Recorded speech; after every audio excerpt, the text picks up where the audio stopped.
Subscribe now and press the bell icon. Never miss an update.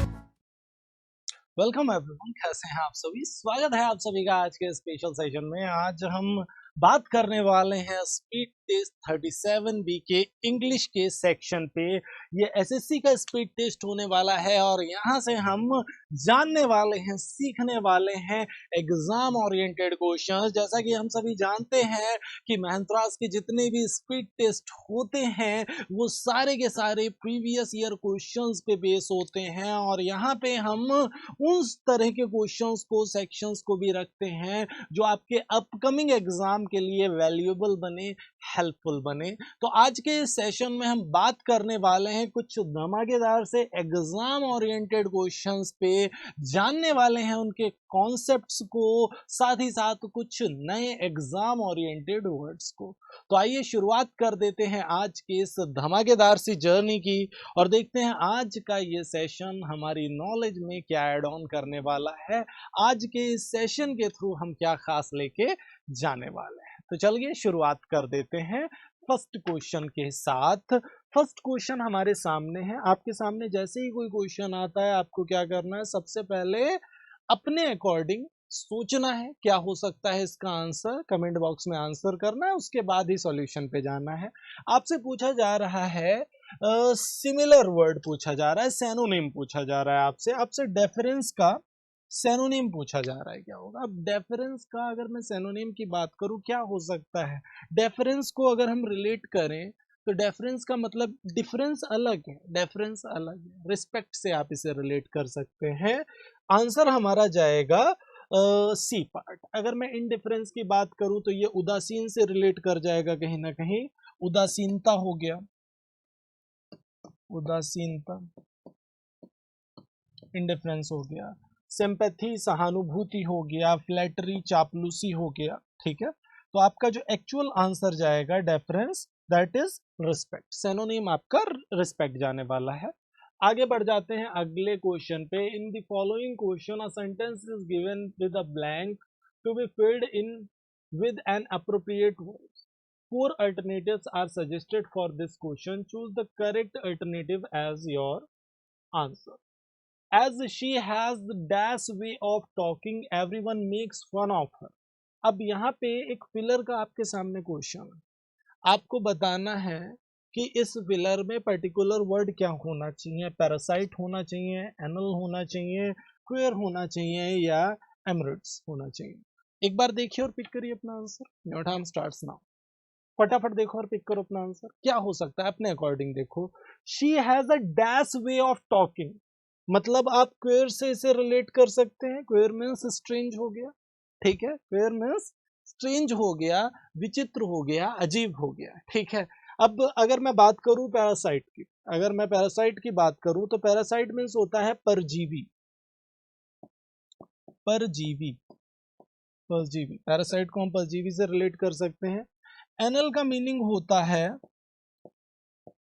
रद्द करना। Anal का meaning क्या हो गया, रद्द करना।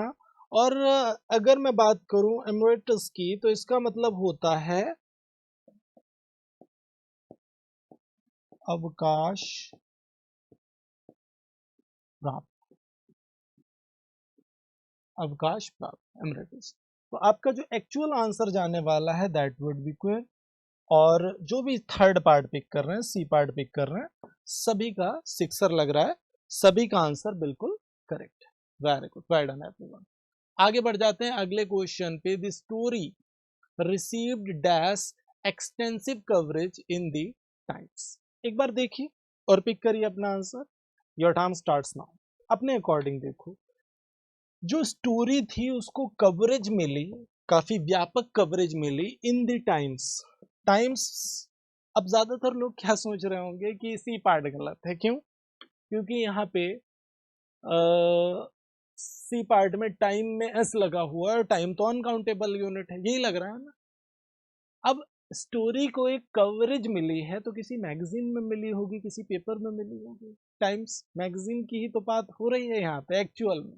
ठीक है, तो अब टाइम्स से हम टाइम्स ऑफ इंडिया की भी बात कर सकते हैं। ठीक है, सो बेसिकली यहाँ पे मैगजीन या पेपर की बात हो रही है, ना कि पर्टिकुलर टाइम को डिनोट किया जा रहा है।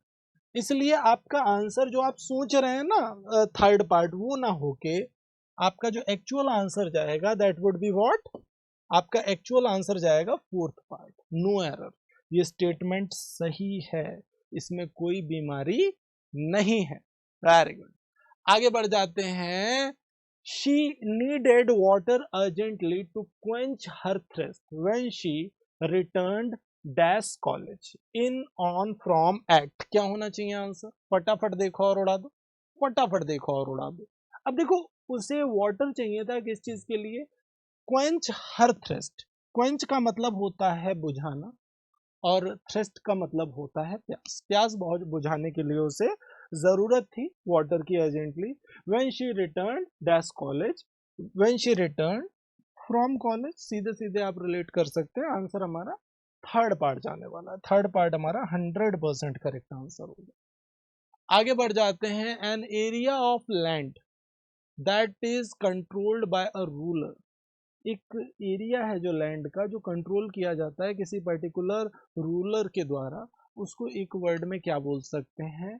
कॉलोनी बोल सकते हैं, टॉर्पिड बोल सकते हैं, फिज्म बोल सकते हैं, डोमिनियन बोल सकते हैं, क्या बोल सकते हैं? तो आपका जो एक्चुअल आंसर जाएगा डोमिनियन। डोमिनियन का मतलब क्या हो गया? स्वतंत्र उपनिवेश। स्वतंत्र उपनिवेश, दैट इज डोमिनियन। अब कॉलोनी तो कॉमन, कॉलोनी की बात कर दी हमने। अगर मैं टॉपिड की बात करूं तो टॉपिड का मतलब होता है लाइक स्लगिश, सुस्त। टॉपिड को हम सुस्त से रिलेट कर सकते हैं। कोई भी बंदा सुस्त है, स्लगिश है, उससे हम रिलेट कर सकते हैं। और थिज्म की अगर हम बात करें, देखो ध्यान से समझना, अगर हम थिज्म की बात करें तो इसका मतलब होता है आस्तिकवाद या ईश्वरवाद से हम इसे रिलेट कर सकते हैं थिज्म को। ठीक है, तो आपका जो एक्चुअल आंसर जाने वाला है that would B D part, fourth part would be the correct answer. आगे बढ़ जाते हैं। 81 नंबर क्वेश्चन, एरर डिटेक्शन का क्वेश्चन है हमारे सामने। The company have thousands of customers happy with its service. अब एरर डिटेक्शन का क्वेश्चन है आपके सामने। अपने अकॉर्डिंग देखो कि इसका आंसर क्या होने वाला है। इसका आंसर क्या होने वाला है? बेसिकली जैसे ही हमने स्ट्रक्चर को देखा, हमें क्या समझ आया कि कंपनी, कंपनी अपने आप में क्या है? सिंगुलर। और अगर कंपनी सिंगुलर है, सिंगुलर सब्जेक्ट है ये आपका, कंपनी सिंगुलर सब्जेक्ट है, तो इसके अकॉर्डिंग इसके साथ आने वाला वर्ब भी सिंगुलर होगा। हैव कैसे आ सकता है? हैव को हमें हैज से रिप्लेस करना पड़ेगा। हैव को हमें हैज से रिप्लेस करना पड़ेगा, तब ये करेक्ट होगा। The company has thousands of customers happy with its service. ऐसा कुछ स्ट्रक्चर जाएगा। आंसर हमारा जाने वाला है third part. Third part would be the correct answer. आगे बढ़ जाते हैं। The क्विजिकल remarks often made by Amit dash appreciated by his friends was, have, are, had। क्या होना चाहिए आपका आंसर? देखो, क्विजिकल रिमार्क्स का मतलब क्या होता है पता है? जैसे प्रश्नवाचक या प्रश्नों से रिलेटेड जो रिमार्क्स हैं सामने वाले के, प्रश्नात्मक रिमार्क्स, उनकी बात की जा रही है। जैसे कोई बंदा क्वेश्चन पूछ रहा है मुस्कुराते हुए, तो ये क्विजिकल रिमार्क्स। कहाँ, जहाँ कहा रहे हैं हम लोग, चलना कहाँ है? जैसे एक फ्रेंड को नहीं समझ आया, बाकी सब चल दिए, अरे ये तो बताओ जा कहाँ रहे हैं। तो इस तरह के जो रिमार्क्स हैं वो क्विजिकल रिमार्क्स है कहीं ना कहीं। ठीक है, या फिर किसी क्वेश्चन को पूछते हुए कि पॉइंट आउट करना, चीजें करना, तो वो क्विजिकल रिमार्क्स में आ जाएंगे। The क्विजिकल remarks often made by Amit was appreciated by his friends, कुछ ऐसा जाएगा। आंसर हमारा ऑफ कोर्स फर्स्ट पार्ट जाने वाला है। First part would be the correct answer. आगे बढ़ते हैं। इनोक्यूस, बहुत ही प्यारा वर्ड है। इनोक्यूस का आपको क्या बताना है? इनोक्यूस का आपको बताना है अपोजिट वर्ड बताना है। मोस्ट अपोजिट वर्ड क्या होगा? मीन्स आपको एंटोनिम बताना है इनोक्यूस का। प्यारा सा वर्ड है इनोक्यूस। अब इनोक्यूस का मीनिंग क्या होता है? सबसे पहले तो ये समझ लीजिए कि इनोक्यूस का मीनिंग होता क्या है। इनोक्यूस मीन्स होता है हानि रहित। इनोक्यूस को हम रिलेट कर सकते हैं हानि रहित से, जो हार्मफुल नहीं है, हार्मलेस है, उससे आप रिलेट कर सकते हैं। अब देखो, अगर सैनोनिम पूछता तो नो डाउट हार्मलेस हो जाता। होलसम को पूर्ण से रिलेट कर सकते हैं।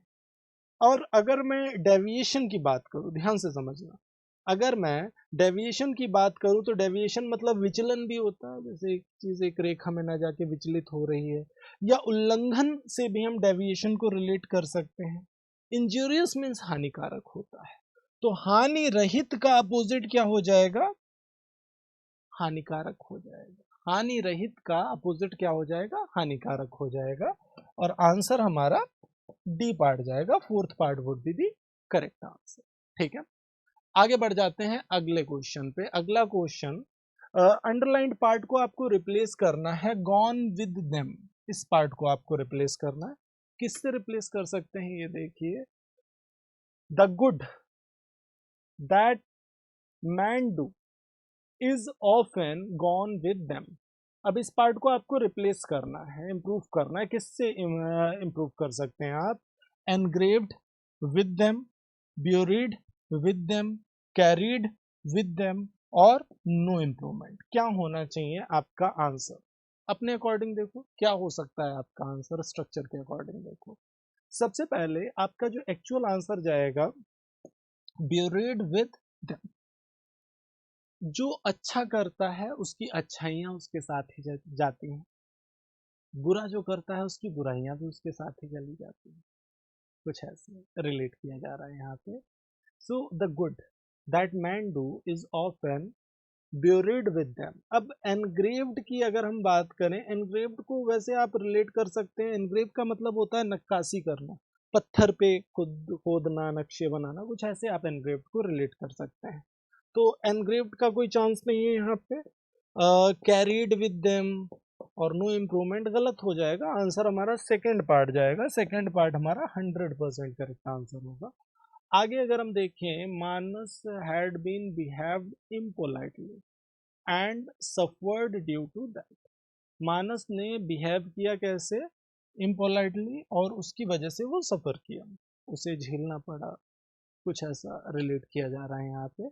अब यहाँ पे अगर आप स्ट्रक्चर को देखें तो आपको क्या समझ आ रहा है? Manas had been behaved इम्पोलाइटली।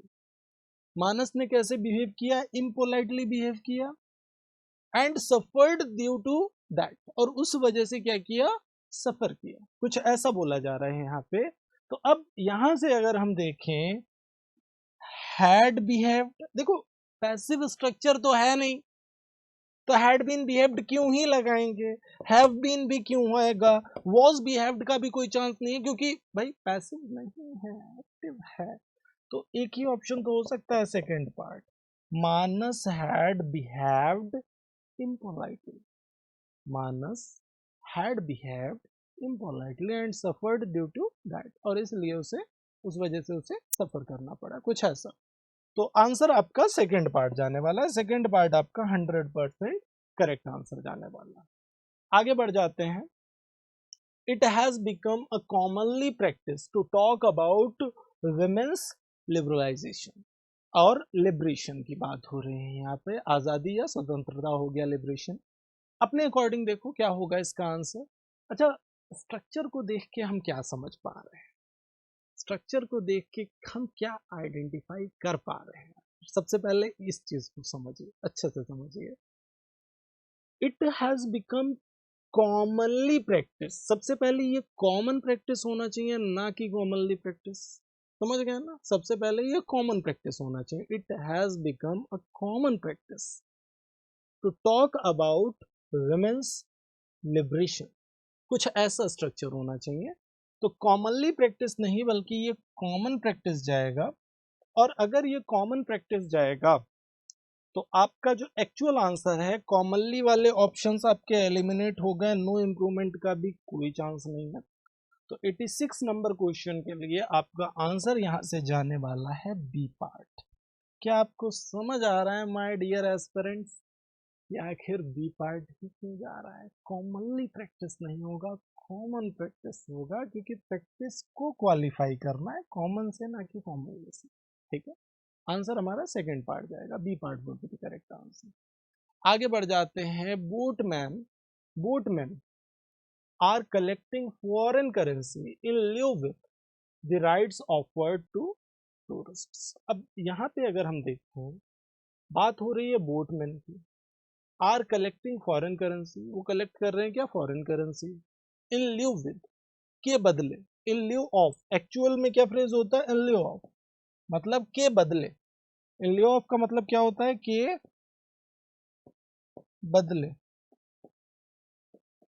के बदले, कुछ ऐसे आप इन लिeu ऑफ को रिलेट कर सकते हैं। तो अब यहाँ पे boatman are collecting foreign currency in lieu of the rights offered to tourist. तो बोटमैन क्या कर रहे हैं, कलेक्ट कर रहे हैं किस चीज को, फॉरेन करेंसी को, किस चीज के बदले में, जो राइट्स वो ऑफर कर रहे हैं टूरिस्ट को, उसके बदले में वो कॉइन्स कलेक्ट कर रहे हैं। देखो सीधी सी बात है, अगर कोई आपके लिए कोई काम करता है, उसके बदले में उसको क्या मिलता है, पैसा मिलता है। तो के बदले के ही सेंस में तो इन लिeu ऑफ का यूज कर ही रहे हैं। समझ रहे हो ना मेरी बात, में क्या कह रहा हूँ, के बदले के सेंस में ही तो इसका यूज हो रहा है। इसलिए हमारा आंसर 100% सी पार्ट जाने वाला है। C part would be the correct answer. और जो भी सी पार्ट पिक कर रहे हैं सभी का सिक्सर लग रहा है। Very good, well done everyone. आगे बढ़ते हैं। Neither of the two candidates has paid it's third subscription. प्यारा सा क्वेश्चन है, फटाफट देखो और उड़ा दो। अच्छा, यहाँ पे अगर हम देखें, neither of two candidates, neither either का यूज हम टू यूनिट्स के लिए करते हैं, हैज का यूज भी आगे सही है, हैज पेड। अब इट्स थर्ड सब्सक्रिप्शन, भाई अगर मैं नीदर ऑफ द कैंडिडेट्स की बात कर रहा हूं और ये अल्टीमेटली सिंगुलर है, ध्यान से समझना, ये अल्टीमेटली क्या है, सिंगुलर है। नीदर ऑफ का मतलब दोनों में से किसी ने भी नहीं सब्सक्रिप्शन पे किया, कुछ ऐसा कहा जा रहा है यहाँ पे। तो हैज आया है, वर्ब तो सही है। ज्यादातर लोगों को क्या लग रहा होगा कि हैव आ जाएगा क्योंकि टू कैंडिडेट्स है, नहीं हैव नहीं आएगा, हैज ही सही है। पेड बिल्कुल एक्यूरेट है। इट्स थर्ड सब्सक्रिप्शन, अब यहाँ पे इट्स की जगह पे हिज का यूज करेंगे क्योंकि बात हो रही है कैंडिडेट्स की। अच्छा, कैंडिडेट्स में भी ये क्लियर नहीं है कि मेल है या फीमेल है। तो आपको मैं बता चुका हूं पहले भी कि जब भी इंडेफिनिटी का केस होता है, जब भी अनिश्चितता की बात होती है, तो मैस्कुलिन जेंडर को प्रेफरेंस मिल जाता है उस केस में। ठीक है, आगे बढ़ जाते हैं नेक्स्ट क्वेश्चन की ओर। अगला क्वेश्चन आपके सामने है, to hold a brief for. To hold a brief for ये एक ईडियम है आपका, और इस पर्टिकुलर ईडियम फ्रेज का मीनिंग क्या होता है, to hold a brief for. अगर मैं इसको रिलेट करूं तो इसका मीनिंग क्या होता है, to refuse to defend someone. To refuse to defend someone, किसी को डिफेंड करने से क्या कर देना, रिफ्यूज कर देना, मना कर देना, अस्वीकार कर देना, कुछ ऐसे आप रिलेट कर सकते हैं। टू हेल्प समवन, कोई चांस नहीं है। To do someone in favour, कोई चांस नहीं है। To stay on for a brief period, इसका भी कोई चांस नहीं है। आंसर हमारा फोर्थ पार्ट जाने वाला है, फोर्थ पार्ट हमारा 100% करेक्ट आंसर होगा। आगे बढ़ जाते हैं नेक्स्ट क्वेश्चन पे। अगला क्वेश्चन है फिलर का, बहुत ही प्यारा सा क्वेश्चन है, एग्जाम ओरिएंटेड क्वेश्चन है, और देखते हैं इसका मीनिंग क्या होगा। The glaciers and ice caps that dash the edges of the Greenland coast are huge. अब यहाँ पे ग्लेशियर और आइस कैप्स की बात हो रही है। That dash the edges of Greenland coast are huge. अब यहाँ पे दैट के बाद क्या होना चाहिए, रिफ्ट, डॉट, फ्यूज और डेरिलिक्ट। ध्यान से समझिए, सारे वर्ड्स का पोस्टमार्टम करेंगे, सबको जानेंगे। सबसे पहले अगर हम बात करें रिफ्ट की, तो रिफ्ट वर्ड का मीनिंग होता है दरार। रिफ्ट क्या हो गया, दरार हो गया, ठीक है। और डॉट की बात करें, डॉट का मतलब हो गया बिंदु, वैसे बिंदु ही होता है डॉट का मीनिंग, बिंदु से चिन्हित करना। यहाँ पे डॉट का मीनिंग कुछ ऐसा ही होगा, बिंदु से चिन्हित करना, ठीक है। फ्यूज, फ्यूज की अगर हम बात करें, फ्यूज तार होता है ना, फ्यूज गलना, गलने से रिलेट कर जाएगा फ्यूज, गलना। फ्यूज किस लिए लगाया जाता है, जिससे कि हाई वोल्टेज आ जाए, लाइट आ जाए तो वो गल जाए, फ्यूज। और अगर मैं बात करूं डेरेलिक्ट की, बहुत ही प्यारा वर्ड है, अगर मैं डेरेलिक्ट वर्ड की बात करूं तो इसका मतलब होता है परित्यक्त, परित्यक्त। परित्यक्त मतलब जिसे छोड़ दिया गया है अपने हाल पे पूरी तरह से। और इसका मतलब आवारा व्यक्ति भी होता है, आवारा व्यक्ति। आवारा व्यक्ति समझ रहे हो ना, जिसे घर वालों ने बिल्कुल आवारा छोड़ दिया, बस ठीक है जो तुम्हें करना है करो, छोड़ दिया, बिल्कुल त्याग दिया, तो परित्यक्त, डेरेलिक्ट से रिलेट कर सकते हैं। आपका जो एक्चुअल आंसर जाएगा, glaciers and ice caps that dot the edges of Greenland coast are fuse. तो जो एक चिन्हित है एक टाइप से ग्रीनलैंड कोस्ट में, उनकी ही बात हो रही है, किसकी, ग्लेशियर और ग्रीन कैप्स की बात हो रही है, आइस कैप्स की बात हो रही है। तो इस बेस पे अगर हम देखें तो डॉट से हम इसको रिलेट कर सकते हैं, बी पार्ट हमारा 100% करेक्ट आंसर होगा। और आई होप सभी को समझ आ रहा होगा किस तरह से स्ट्रक्चर हमारा जा रहा है। चल आगे बढ़ जाते हैं अगले क्वेश्चन पे। Find the miss spelled word and mark your answer. अब यहाँ पे अगर हम बात करें, जो करेक्ट वर्ड है मेथडली, ये वर्ड आपका बिल्कुल गलत हो रहा है। फैटल घातक हो गया, फैटल का मतलब क्या हो गया, घातक हो गया। कोई भी चीज पर्निशियस है, घातक है, डेंजरस है, कुछ ऐसे आप इसको रिलेट कर सकते हैं, ठीक है। डिल्यूजन की अगर हम बात करें तो इसका मतलब होता है भ्रम, डिल्यूजन मतलब भ्रम हो गया। और अगर मैं बात करूं विटनेस की, विटनेस मतलब, वैसे विटनेस मीन्स गवाह होता है, ठीक है। और witness, if I have witnessed something, तो मतलब मैंने किसी चीज का खुद फील किया, अनुभव किया किसी चीज को, ऐसे आप रिलेट कर सकते हैं विटनेस को। और जो रॉन्ग वर्ड है आपका, जो रॉन्ग वर्ड है उसको हम मैटेडली से रिलेट कर सकते हैं। मैटेडली को अगर हम रिलेट करें तो, वैसे मैट मीन्स चटाई होता है, और बहुत ही अच्छे से जो डेकोरेटेड है, वेल फर्निश्ड है, या फिर कुछ भी ऐसा जो प्यारा है, जैसे कहीं पे चटाई लगी हुई है पूरी तरह से अच्छे से, तो उसको हम मैटेडली से रिलेट कर सकते हैं। अब ये मेथोडली, ये ऐसा कोई वर्ड ही नहीं एग्जिस्ट करता, उस बेस पे यही आपका गलत हो गया, रॉन्ग हो गया। आगे बढ़ते हैं हम लोग अगले क्वेश्चन पे। टू रूल द रूस्ट, अच्छा, टू रूल द रूस्ट को अगर हम रिलेट करें, to be in a complete control, to rule through work, to create a good impression, to share one's own feelings. देखो, टू रूल द रूस्ट को अगर हम relate करें तो एक्चुअल में इसका मीनिंग होगा to be in complete control. To be in complete control से आप रूल द रोस्ट को रिलेट कर सकते हैं, मतलब इसका एक्चुअल आंसर आपका ए पार्ट ही जाने वाला है। टू रश थ्रू वर्क, कोई चांस नहीं है। To create a good impression, इसका भी कोई चांस नहीं है। To share one's own feelings, इसका भी कोई चांस नहीं है। आंसर आपका जाने वाला है फर्स्ट पार्ट, फर्स्ट पार्ट आपका 100% करेक्ट आंसर होगा। और जो भी फर्स्ट पार्ट पिक कर रहे हैं सभी का सिक्सर लग रहा है, very good, well done everyone. आगे बढ़ जाते हैं अगले क्वेश्चन पे। अगला question, to eat a humble pie. देखो, ये क्वेश्चन ऐसा है जो एग्जाम में कई बार आता है, और इस तरह के जब क्वेश्चंस आते हैं तो हमें काफी कंफ्यूज करते हैं। और देखो, ईट हम्बल पाई को ईट करना, अब इससे अगर आप ईडियम की अगर मैं बात करूं स्पेशली, ईडियम एक ऐसा सेक्शन है जिस जो हमें कंफ्यूज करता है। और अगर हम उसका वर्ड टू वर्ड मीनिंग भी निकालें तब भी गलतियां ही करेंगे, यस और नो।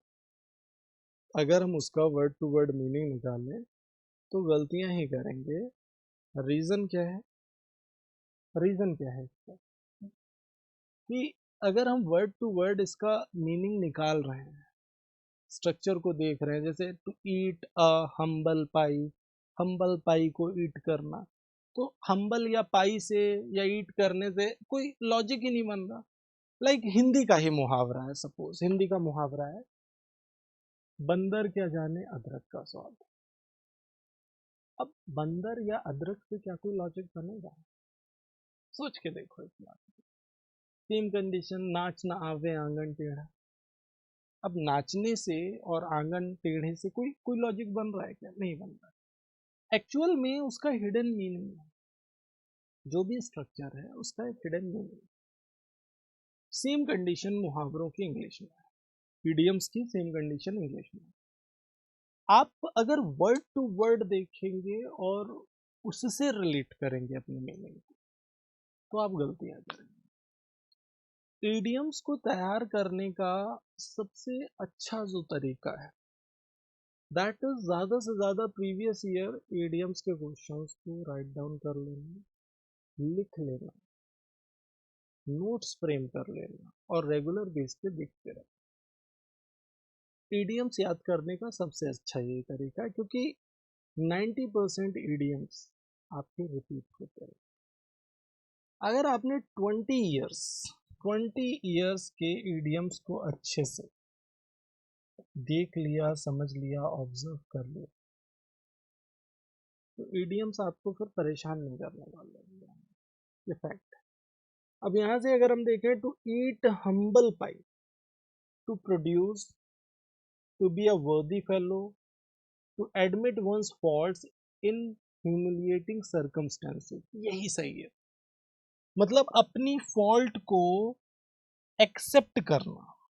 टू ईट हम्बल पाई का मीनिंग क्या होता है? अपनी फॉल्ट को एक्सेप्ट करना। लाइक ऐसे सर्कमस्टेंसेस बन गए, ऐसी स्थितियां बन गई कि आप एक्सेप्ट भी कर रहे हैं और आप बहुत ही बुरा भी फील कर रहे हैं, सबकी नज़रों में आपकी एक इमेज गिर रही है। समझ गए ना कैसे आप रिलेट कर सकते हैं कि आप कहीं पे ऐसी स्थिति में हैं जहाँ पे आपको ऐसा फील हो रहा है कि मेरी पूरी तरह से इज्जत जो है वो कम हो रही है। ऐसे आप इसको रिलेट कर सकते हैं, to eat a humble pie. Humiliating situation को कहीं ना कहीं रिलेट किया जा सकता है यहाँ से, ठीक है। ह्यूमिलिएटिंग सर्कमस्टेंसेस को रिलेट किया जा सकता है। आंसर हमारा थर्ड पार्ट जाने वाला है, to produce, to be a worthy fellow, to go far away, इनका कोई चांस नहीं है। आंसर आपका थर्ड पार्ट जाएगा, और थर्ड पार्ट जो भी पिक कर रहे हैं सभी का सिक्सर भी लग रहा है। वेरी गुड, वेल डन आपको। आगे बढ़ जाते हैं अगले क्वेश्चन पे, पॉइंट ब्लैंक। बहुत ही प्यारा क्वेश्चन है, पॉइंट ब्लैंक। अब पॉइंट ब्लैंक ये इडियम कम से कम 5 टाइम्स आ चुका है अलग अलग आपके एग्जाम्स में। अब इसको रिलेट कैसे करना है, किस तरह से दिमाग में रखना है?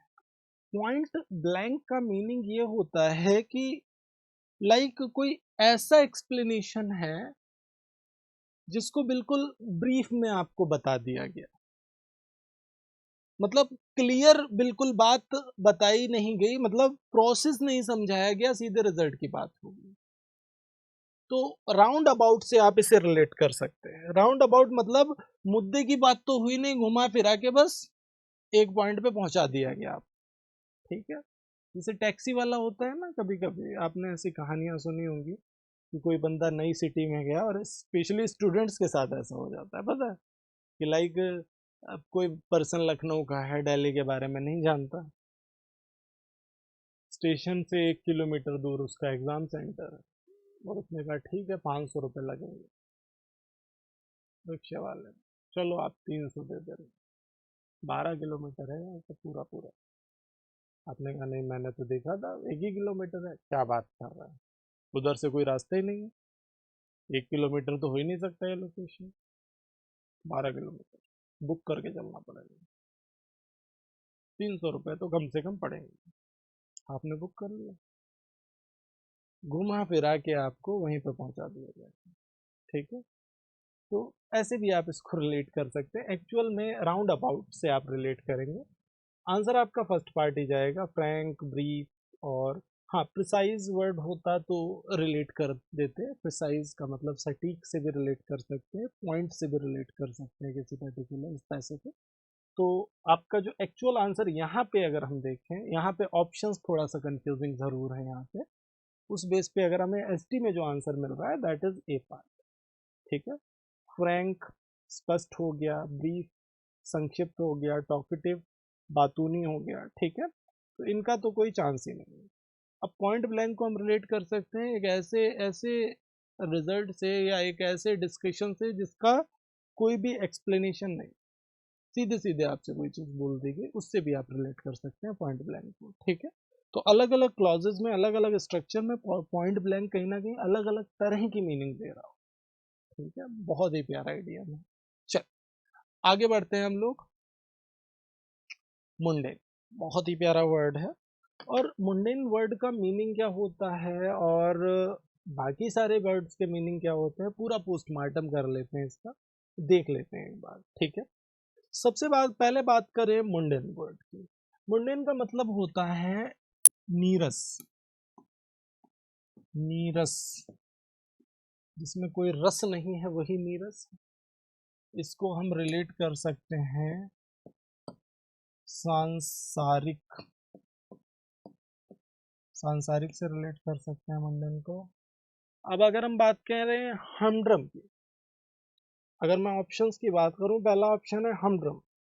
हमड्रम को भी अगर हम रिलेट करें तो कहीं ना कहीं नीरस से ही रिलेट कर सकते हैं, नीरस।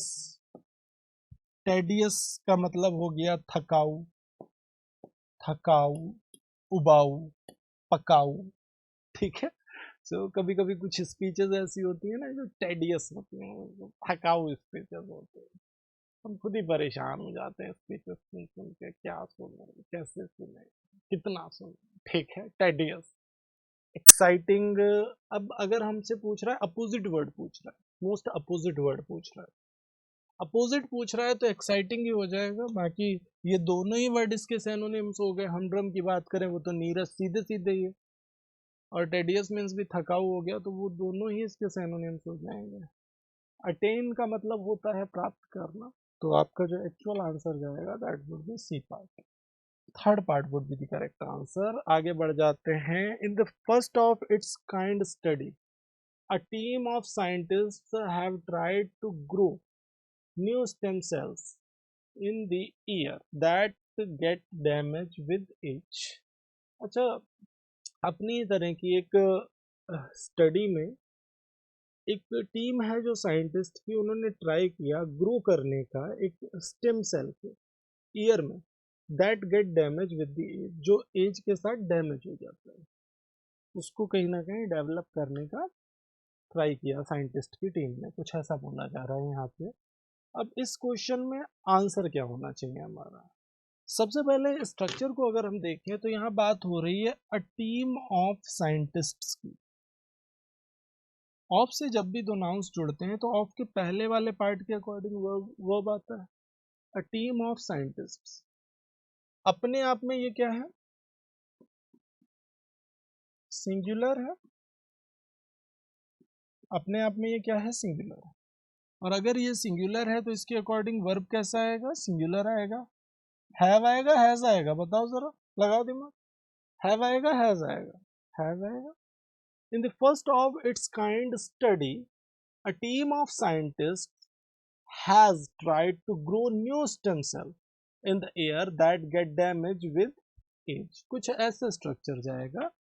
has, have को हम has से रिप्लेस करेंगे, और इस बेस पे अगर हम देखें तो हमें बी पार्ट में हमारा करेक्ट आंसर मिल रहा है। B part would be the correct answer. Very well done. आगे बढ़ जाते हैं अगले क्वेश्चन पे। अगला क्वेश्चन हमारे सामने है स्क्रीन पे। ये क्या कहना चाहते हैं, ध्यान से देखेंगे। The scheme which will be launched during the next 2 years require an additional investment of 100 crore. अब देखो ध्यान से समझना, the scheme which will launched during next 2 years require an additional investment of 100 crore. ये रिक्वायर होना चाहिए या रिक्वायर्स होना चाहिए, जल्दी बताओ, रिक्वायर होना चाहिए, रिक्वायर्स होना चाहिए? It should B requires. भाई सिंगुलर ही है ना, स्कीम की तो बात हो रही है। और याद आया कुछ, कोई भी वर्ब का फर्स्ट फॉर्म अपने आप में प्लूरल, वर्ब के फर्स्ट फॉर्म में एस या एस जोड़ते हैं तो वो सिंगुलर बनता है, प्रेजेंट इंडेफिनिट टेंस। याद आ रहा है? तो इस बेस पे अगर हम देखें तो रिक्वायर्स होना चाहिए, और रिक्वायर्स अगर होगा तो आंसर हमारा थर्ड पार्ट जाएगा, third part would be the correct answer. अगला है simple fast spreading plant without flowers or leaves which can often cause disease। अब यहाँ पे एक सिंपल फास्ट स्प्रेडिंग प्लांट है विदाउट फ्लावर्स और लीव्स, जिसमें कोई फ्लावर्स या लीव्स नहीं है, which can often cause disease, जो कि डिजीज का रीजन बन सकता है कहीं ना कहीं।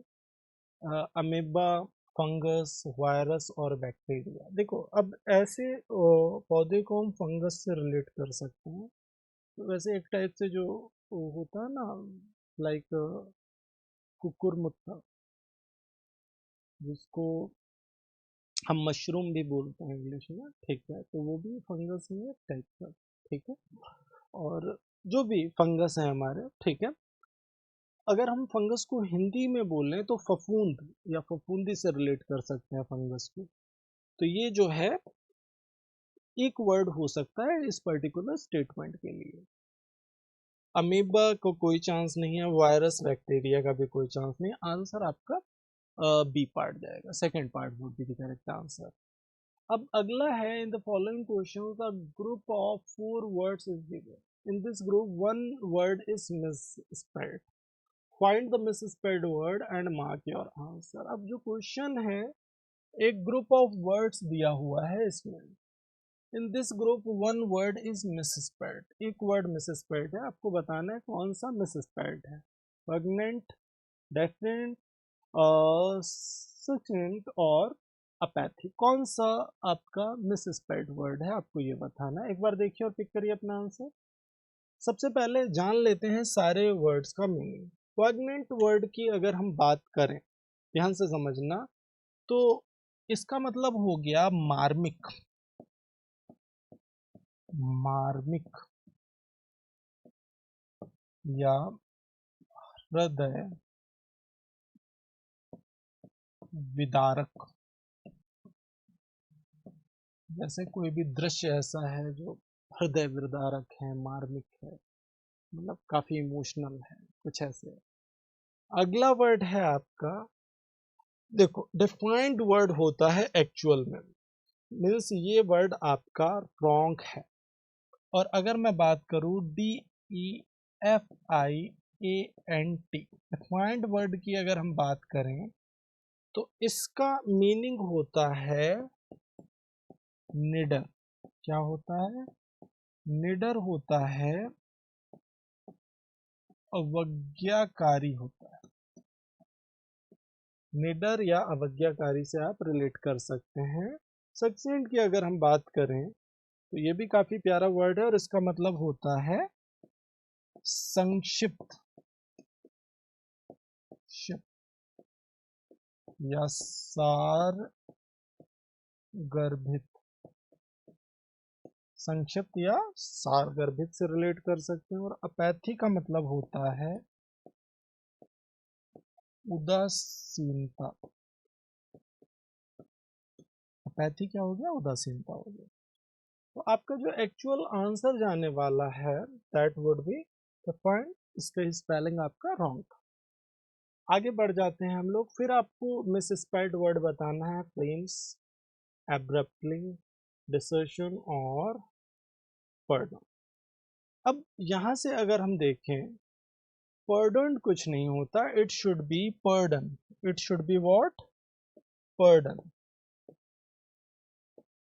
पर्डन को हम रिलेट कर सकते हैं किससे? माफी से। पर्डन को हम रिलेट कर सकते हैं माफी से। फ्लेम्स का मीनिंग होता है शोले, फ्लेम्स का मीनिंग क्या होता है? शोले। एब्रप्टली का मीनिंग होता है अचानक से।